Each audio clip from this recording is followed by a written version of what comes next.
আসসালামু আলাইকুম। আজকে সর্বশেষ সংবাদ জানাবো আমি নুসরাত। প্রথমেই জানিয়ে দেব সংবাদ শিরোনাম। জুলাই সনদের বাস্তবায়ন আদেশ ও পদ্ধতির পূর্ণাঙ্গ রূপরেখা না দেখা পর্যন্ত স্বাক্ষর করবে না এনসিপি। অনুষ্ঠান থাকলেও জুলাই সনদে সই করেনি গণফোরাম। আমার একটা হাত নেই, আর্টিফিশিয়াল হাত, সেটাও পুলিশ ভেঙে ফেলেছে। সর্বশেষ জানাবো এনসিপির বিচক্ষণতার অভাব আছে বললেন মির্জা ফখরুল। শিরোনাম শুনলেন, এবারে বিস্তারিত। জুলাই সনদের বাস্তবায়ন আদেশ ও পদ্ধতির পূর্ণাঙ্গ রূপরেখা না দেখা পর্যন্ত স্বাক্ষর করবে না এনসিপি। জুলাই সনদে স্বাক্ষর না করার কারণ জানিয়েছে জাতীয় নাগরিক পার্টি। দলটির মতে সনদের বাস্তবায়ন আদেশ ও পদ্ধতির পূর্ণাঙ্গ রূপরেখা না দেখা পর্যন্ত তারা এতে সই করবে না। এনসিপির ফেসবুক পেজে এক পোস্টে একথা জানিয়েছেন দলটির যুগ্ম আহ্বায়ক সরওয়ার তুষার। পোস্টে তিনি লেখেন, এনসিপি মনে করে জুলাই সনদ কেবল রাজনৈতিক সমঝোতার দলিল নয়, এর মূল লক্ষ্য রাষ্ট্রের স্বৈরতান্ত্রিক ভিত্তি ভেঙে গণতান্ত্রিক রূপান্তর ঘটানো।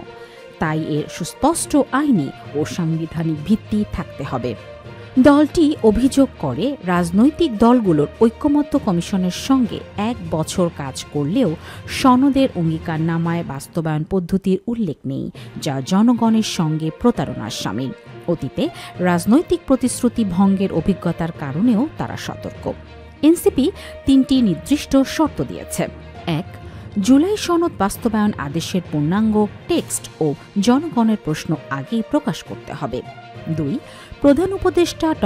মোহাম্মদ ইউনূস জনগণের সার্বভৌম ইচ্ছার প্রতিফলন হিসাবে আদেশটি জারি করবেন। 3. গণভোটে জনগণ সনদের পক্ষে রায় দিলে পরবর্তী সংসদের সাংগঠনিক ক্ষমতা প্রয়োগ করে বাংলাদেশ সংবিধান 2026 প্রণয়ন করবে এবং কোনো ভিন্নমত নোট অব ডিসেন্ট কার্যকর থাকবে না। এনসিপির দাবি, এসব নিশ্চয়তা ছাড়া জুলাই সনদের সাংবিধানিক ভিত্তি নিশ্চিত হবে না। তাই বাস্তবায়ন আদেশে এই বিষয়গুলোর স্পষ্ট উল্লেখ থাকলেই তারা সনদে স্বাক্ষর করবে। এনসিপি আরও বলেছে, অন্যান্য দল যেসব আদর্শিক কারণে সই করেনি, বিশেষত 1972 সালের সংবিধানের মূল নীতি রক্ষার যুক্তিতে, তাদের সঙ্গে এনসিপির অবস্থানের মৌলিক পার্থক্য রয়েছে। অনুষ্ঠান থাকলেও জুলাই সনদে সই করেনি গণফোরাম। জুলাই জাতীয় সনদ স্বাক্ষর অনুষ্ঠানে উপস্থিত থেকেও সনদে সই করেনি ড. কামাল হোসেনের নেতৃত্বাধীন গণফোরাম।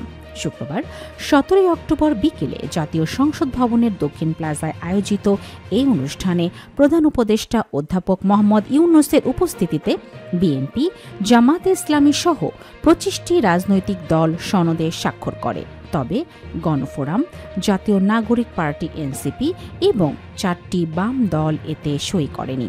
গণফোরামের সাধারণ সম্পাদক মিজানুর রহমান গণমাধ্যমকে বলেন, সংবিধানের 150(2) অনুচ্ছেদ বিলুপ্ত করার প্রস্তাব এবং 5ম, 6ষ্ঠ ও 7ম তফসিল বাদ দেওয়ার বিষয়ে আমাদের আপত্তি ছিল।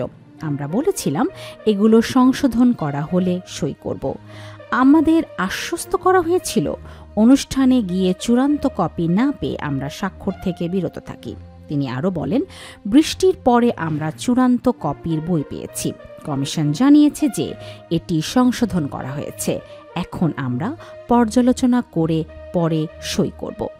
জাতীয় ঐকমত্য কমিশনের সহসভাপতি অধ্যাপক আলী রিয়াজ জানিয়েছেন, পরবর্তী সময়েও সনদে স্বাক্ষর করার সুযোগ রয়েছে। গণফোরাম নেতা মিজানুর রহমান বলেন, আমাদের কিছু নোট অব ডিসেন্ট আছে, বিশেষ করে সংবিধানের 4 মূলনীতি, বাঙালি জাতীয়তাবাদ সহ কিছু বিষয়। এগুলো নিয়েও আমরা আলোচনায় আছি এবং ইতিবাচকভাবে বিষয়টি নিচ্ছি। আমার একটা হাত নেই, আর্টিফিশিয়াল হাত, সেটাও পুলিশ ভেঙে ফেলেছে। আমার একটা হাত নেই, এটা আর্টিফিশিয়াল কৃত্রিম হাত, ওরা বাড়ি মেরে সেটাও ভেঙে ফেলেছে। আমাদের কাছে কি এত টাকা আছে যে আবার একটা হাত কিনে নেব? এটা কি কোনো রাষ্ট্রের কাজ হতে পারে? এমন করেই ক্ষোভ প্রকাশ করছিলেন আতিকুল ইসলাম, যিনি শুক্রবার জাতীয় সংসদ ভবন এলাকায় পুলিশের হামলায় আহত হয়েছেন। আতিকুল সহ কয়েকশো ব্যক্তি নিজেদের জুলাই যোদ্ধা পরিচয় বৃহস্পতিবার রাত থেকে সংসদ ভবন এলাকায় বিক্ষোভ করছিলেন। তাদের দাবি ছিল সরকারের প্রস্তাবিত জুলাই জাতীয় সনদ 2025 বাতিল না করা পর্যন্ত তারা স্বাক্ষর অনুষ্ঠানে হাত দেবেন না। শুক্রবার সকালে বিক্ষোভকারীরা প্রাচীর টপকে অনুষ্ঠানের মঞ্চের সামনে অবস্থান নেন। পুলিশ ও জাতীয় ঐকমত্য কমিশনের সদস্যদের অনুরোধ উপেক্ষা করে তারা সরে না গেলে পুলিশ জোর করে তাদের সরিয়ে দেয়। এরপরই সংঘর্ষ শুরু হয়। দুপুরে সংসদ ভবনের দক্ষিণ প্লাজা থেকে সরিয়ে দেওয়ার পর বিক্ষুব্ধরা মানিক মিয়া এভিনিউয়ে পুলিশের সঙ্গে সংঘর্ষে জড়ান। এ সময় সড়কে আগুন ধরানো হয়। পুলিশের বাসাসহ কয়েকটি গাড়ি ভাঙচুর করা হয়। প্রায় 2 ঘণ্টা ধরে চলে পাল্টাপাল্টি ধাওয়া, লাঠিপেটা, কাঁদানে গ্যাস ও সাউন্ড গ্রেনেড নিক্ষেপ। পুলিশ ও বিক্ষোভকারীদের অন্তত 27 জন আহত হয়েছেন। তাদের মধ্যে আতিকুল ইসলাম ঢাকা মেডিকেল কলেজ হাসপাতালে চিকিৎসা নিয়েছেন। তিনি জানান, ডাক্তার বলেছে হাড় ভাঙেনি, তবে নড়েছে, কিছুদিন বিশ্রামে থাকতে হবে। আতিকুলের অভিযোগ, এপিবিএন আর্মড পুলিশ ব্যাটালিয়নের সদস্যরাই তার উপর হামলা চালায়। তার ভাষায়, আমরা যৌক্তিক দাবির জন্য সংসদ ঘেরাও করেছিলাম, কিন্তু পুলিশ আগে চড়াও হয়ে আমাদের আক্রমণ করে। এনসিপির বিচক্ষণতার অভাব আছে বললেন মির্জা ফখরুল। জুলাই সনদ স্বাক্ষরের অনুষ্ঠানকে একটি ঐতিহাসিক মুহূর্ত বলে উল্লেখ করেছেন বিএনপির মহাসচিব মির্জা ফখরুল ইসলাম আলমগীর। শুক্রবার 17 অক্টোবর এক গণমাধ্যমকে দেয়া সাক্ষাৎকারে তিনি বলেন, আমাদের রাজনৈতিক দলগুলো যে সবাই দায়িত্বশীল ভূমিকা পালন করে তার আজকে আরেকটা নিদর্শন দেখা গেল। এছাড়া জাতির প্রয়োজনে, রাষ্ট্রের প্রয়োজনে সব দলগুলো এক হয়ে কাজ করতে পারে। মির্জা ফখরুল ইসলাম বলেন, যেসব দল এতে স্বাক্ষর করেনি তারা আরও কথা বলে স্বাক্ষর করতে পারবে। জাতীয় নাগরিক পার্টি, যাদের জুলাই ঘিরে গুরুত্বপূর্ণ ভূমিকা ছিল, তাদের না থাকাকে ভুল বোঝাবুঝি বলে মনে করেন তিনি। এ বিষয়ে মির্জা ফখরুল ইসলাম বলেন, আমাদের সাথে আলোচনায় ঐকমত্য কমিশনে যে আলোচনা হয়েছে তারা প্রায় সব ব্যাপারেই পজিটিভ ছিল। যে ব্যাপারটাতে সমস্যা আছে সেটা আলোচনার মাধ্যমে পরেও তারা এ ব্যাপারে আলোচনা করতে পারত।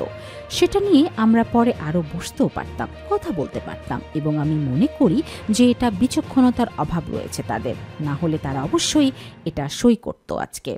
তবে এটাকে বিভক্তি বলে মনে করছেন না বিএনপি মহাসচিব। তারা ভুল বুঝতে পারবে এবং তারা সঠিক জায়গায় এসে পৌঁছাবে বলেন আলমগীর।